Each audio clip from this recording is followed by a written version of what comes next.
नमस्ते बच्चों, मैं हूं आपके साथ डॉक्टर ज्योति शर्मा और आप हैं विजेता चैनल के साथ में। एग्ज़ाम्स आ रहे हैं और हम आपके बायो वाले पाठों का क्विक रिवीजन कर रहे हैं प्रश्नों के माध्यम से। हमारा पाठ चल रहा है 5 और पाठ का नाम है जीव प्रक्रम। अंक भार है इसका 8। आज जो क्वेश्चन मैं लेकर आई हूँ तंत्रों के बारे में, ये पूरा पाठ है। और आज जो क्वेश्चन है वो है उत्सर्जन तंत्र की संरचना बताते हुए क्रियाविधि लिखिए। संरचना भी पूछी है और क्रियाविधि भी पूछी है, तो हम दोनों ही इसके अंदर बताते हैं। तो संरचना पहले बताते हैं। उत्सर्जन तंत्र जो होता है वो वृक्कों से मिलकर बना होता है। मनुष्य में 2 वृक्क पाए जाते हैं जो कि सेम के बीज की आकृति की तरह से होते हैं। ये 2 वृक्क हमारे अंदर पाए जाते हैं।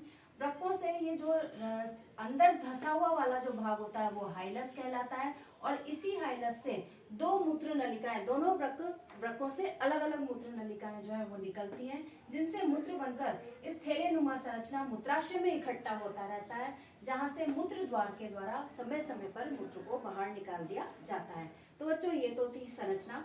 और हम अब करते हैं हम क्रियाविधि, यानी कि उत्सर्जन तंत्र जो होता है वो किस तरह से कार्य करता है, मूत्र निर्माण किस प्रकार से होता है।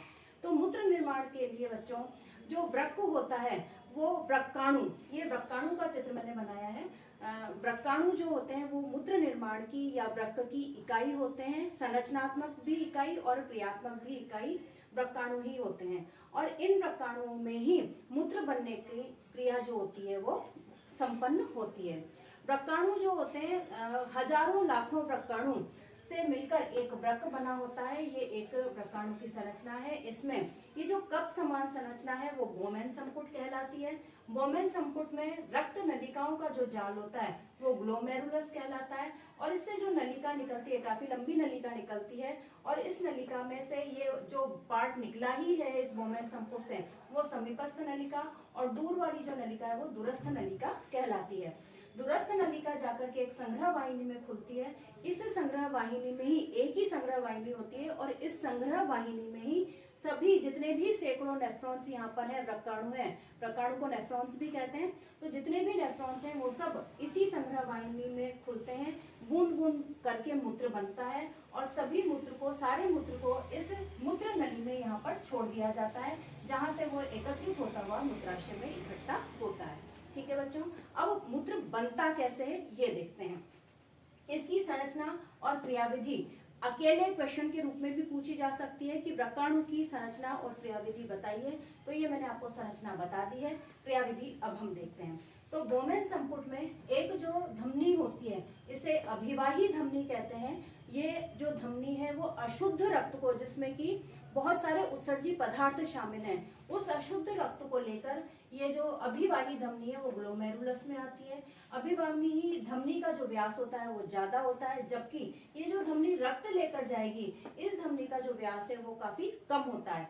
इसलिए जो रक्त है वो यहाँ पर काफी देर तक रुकता है और यहाँ पर छनने की क्रिया होती है। जिस तरह से हम चाय छानते हैं उसी तरह से छनने की, रक्त के छनने की क्रिया यहाँ पर होती है।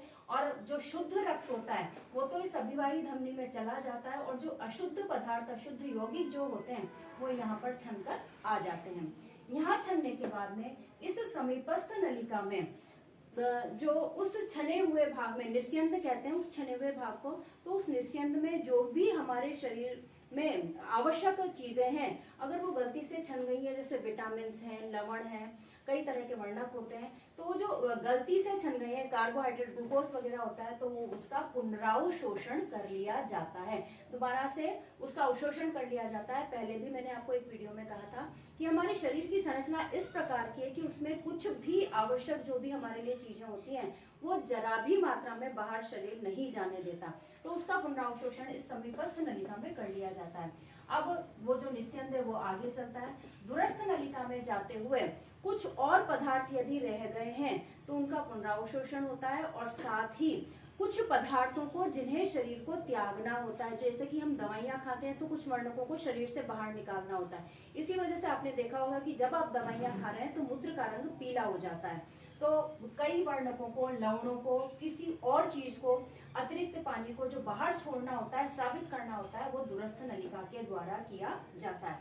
दूरस्थ नलिका में अब लास्ट तक आते आते उस अपशिष्ट वाले पानी में कुछ भी हमारे योग्य नहीं रहता और इसे संग्रह वाहिनी में छोड़ दिया जाता है।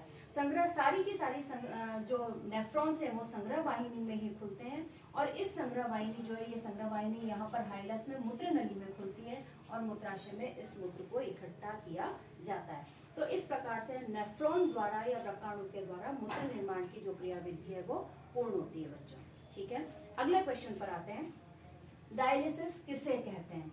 तो बच्चों कभी कभी किसी वजह से, किसी बीमारी की वजह से या किसी एक्सीडेंट की वजह से जब वृक्क काम करना बंद कर देते हैं या नष्ट हो जाते हैं, तो उस अवस्था में किसी संक्रमण की वजह से, तो उस अवस्था में क्योंकि वृक्क नाइट्रोजनी उत्पादों को, अपशिष्ट पदार्थों को बाहर निकालने का काम करते हैं, तो हमारे शरीर में उन उत्पादों की, उत्सर्जित उत्पादों की मात्रा बढ़ती जाती है, तो विषैला रक्त हो जाता है हमारा। तो उस बात से बचने के लिए कृत्रिम वृक्कों के द्वारा उन नाइट्रोजनी अपशिष्ट उत्पादों को रुधिर से जो बाहर निकालने की क्रिया है वो डायलिसिस कहलाती है। और डायलिसिस जो है यानी कृत्रिम वृक्कों के द्वारा किया जाता है और डायलिसिस में अर्धपारगम्य अस्तर वाली नलिकाओं से वो बना होता है, जिसमें वो जो द्रव के अंदर रखा जाता है वो द्रव, उसके अंदर अपशिष्ट पदार्थ नहीं होते और जब ये अर्धपारगम्य झिल्लियां जो होती हैं वो उन अपशिष्ट पदार्थों को अपने अंदर सोख लेती हैं और जो शुद्ध रक्त हो जाता है उसे वापस से मनुष्य के शरीर में डाल दिया जाता है। तो इस प्रकार से डायलिसिस की क्रिया के द्वारा वृक्कों की कमी को पूरा किया जाता है, अपशिष्ट पदार्थों को शरीर से बाहर निकाल दिया जाता है यदि वृक्क खराब हो गए हैं या काम करना बंद कर दिया है। तो अगला क्वेश्चन है, पौधों में उत्सर्जन किस प्रकार होता है?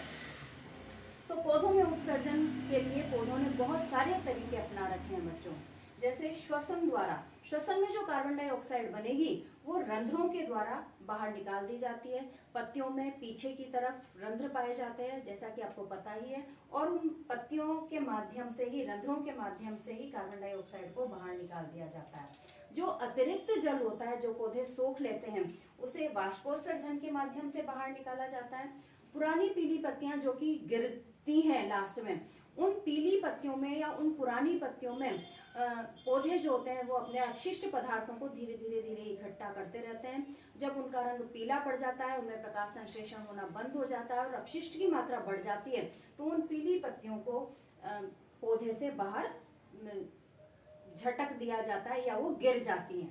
और लास्ट है कि रेजिन और गोंद जो हमें प्राप्त होते हैं वो रेजिन और गोंद के रूप में भी पौधे अपने उत्सर्जी पदार्थों को त्यागते हैं।